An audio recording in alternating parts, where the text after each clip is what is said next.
emotionally unstable landlords. We're doing a vocabulary lesson today because apparently half of you think liquidity is a swimming pool feature, and short is just what your ex called you. Buckle in. This is Finance 101, taught by someone who has never once balanced a checkbook and refuses to start now. Number 1. Asset. An asset is anything you own that has value. Your house, your car, your PS5, your questionable NFT collection that's now worth less than the electricity it took to buy it. Congratulations, you own a JPEG of a monkey and it's a liability now, not an asset. We'll get there. The government considers your kidney an asset too if you're desperate enough. Please don't be desperate enough. Number 2. Liability. This is anything you owe. Debt, loans, that Klarna payment plan for a $40 hoodie you're still paying off in 4 installments like it's a mortgage. If asset was the thing you flex on Instagram, loss is the thing you cry about at 3 a.m. Every asset has a liability lurking behind it like a clingy situationship. And speaking of relationships that drain your net worth. Number 3. Net worth. Assets minus liabilities. This is the number that determines whether you're comfortable or whether you're one Uber Eats order away from financial ruin. Most people's net worth is calculated in negative numbers and vibes. Elon Musk's net worth changes more in an hour than most people's entire lifetime earnings, which is either inspiring or something we should all be about. Pick one. Number 4. Income. The money coming in. Could be a salary, could be a side hustle, could be your aunt Venmoing you $20 for gas every time you visit. Income is supposed to exceed expenses, which brings us to the villain origin story of every 20-something in America. Number 5. Expenses. Money going out. Rent, groceries, and inexplicably $312 a month on DoorDash fees for food you could have made yourself in 15 minutes. Expenses are why treat yourself became a personality trait instead of a financial decision. Somewhere, a budgeting app is buzzing on your phone right now and you're ignoring it like a call from an unknown number. And unknown numbers is basically what capital feels like to most people. Number 6. Capital. Money or assets used to generate more money. Machinery, real estate, investments, the seed money for a business. Capital is supposed to work for you.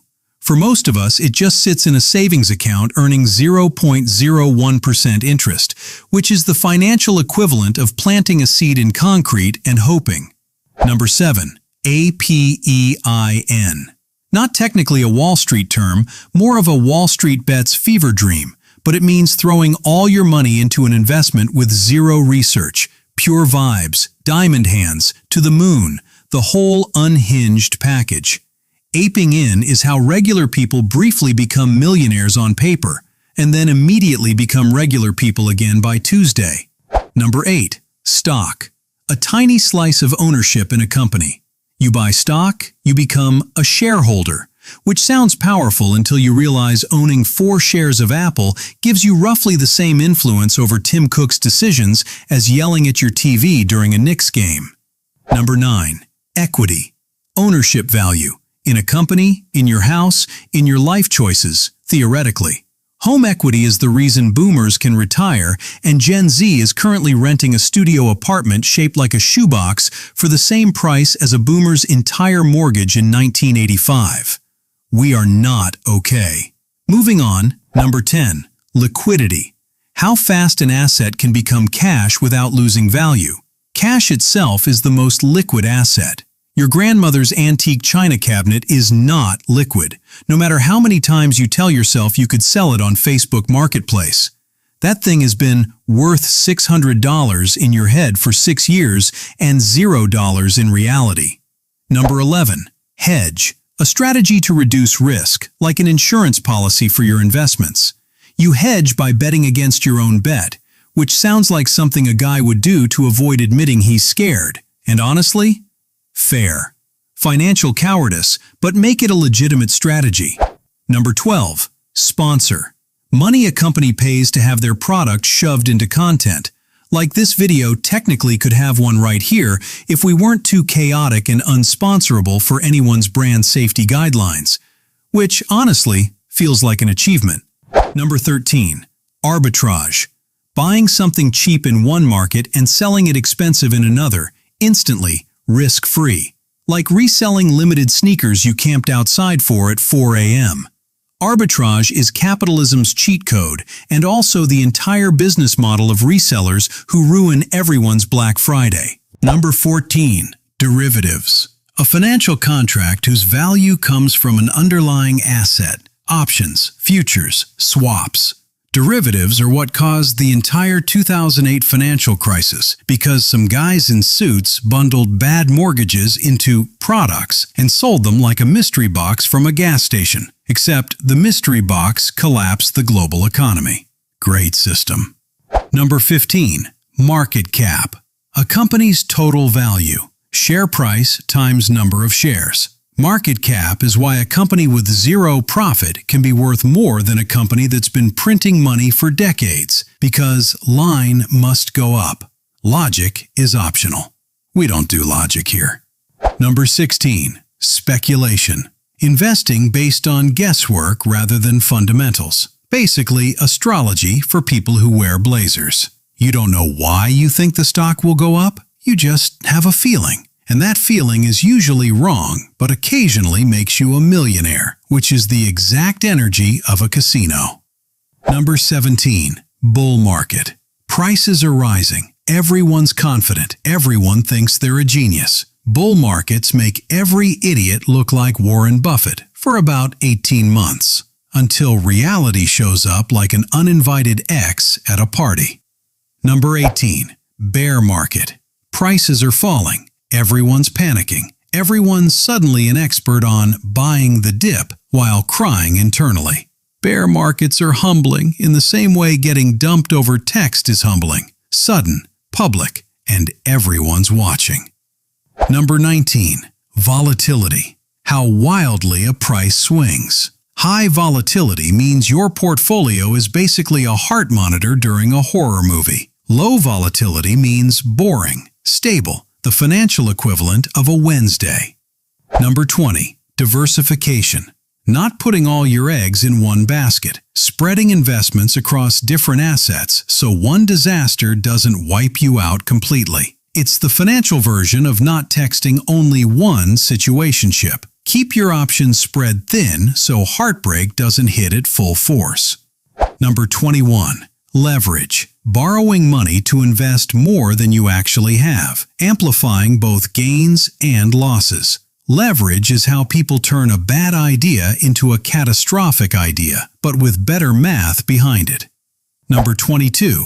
Dividends. Regular payments a company gives shareholders from its profits, basically getting paid just for owning a piece of paper that says you believe in the company. It's the closest thing to free money that isn't a scam, which almost makes it suspicious. Number 23. Yield. The return you get on an investment, expressed as a percentage. High yield sounds great until you realize it usually means high risk, like a suspiciously good Tinder match who turns out to live in another state and also possibly another tax bracket of trouble. Number 24. Capital gains. Profit you make when you sell an asset for more than you paid. This is the good ending. Rare, beautiful, taxed immediately by a government that somehow always knows. Number 25. Capital loss. The opposite. You sold for less than you paid. This is the bad ending. The one where you refresh your brokerage app at 2 a.m. like checking a wound to see if it's still bleeding. Number 26. Collateral. Something you pledge to secure a loan. If you don't pay up, the lender takes the collateral. Your house is collateral for your mortgage, which is a very polite way of saying the bank can and will take your home, like a repo man with a briefcase instead of a tow truck. Number 27. Default. Failing to repay a loan. Your credit score drops like it just heard bad news at a funeral, and suddenly getting approved for a Best Buy credit card feels like applying to Harvard. Number 28. Bankruptcy. The legal process where you formally admit defeat to your creditors and start over. It's a fresh start, financially. Socially, it's still the thing your uncle brings up at every Thanksgiving forever. Number 29. Short. Betting that a stock's price will fall. Borrowing shares, selling them, then buying them back cheaper later. It's betting against something succeeding, which is either genius risk management or just the financial embodiment of a hater. No in between. And finally, margins. Borrowing money from your broker to buy more stock than you can afford, using your existing investments as collateral. It's leverage's cousin, the one who shows up to the family reunion in a car he definitely can't afford and definitely didn't pay off yet. That's all for today. Till next time, I'm Fox Explain, and somewhere out there someone just got margin called on a JPEG of a monkey. Honestly, we should all sit with that.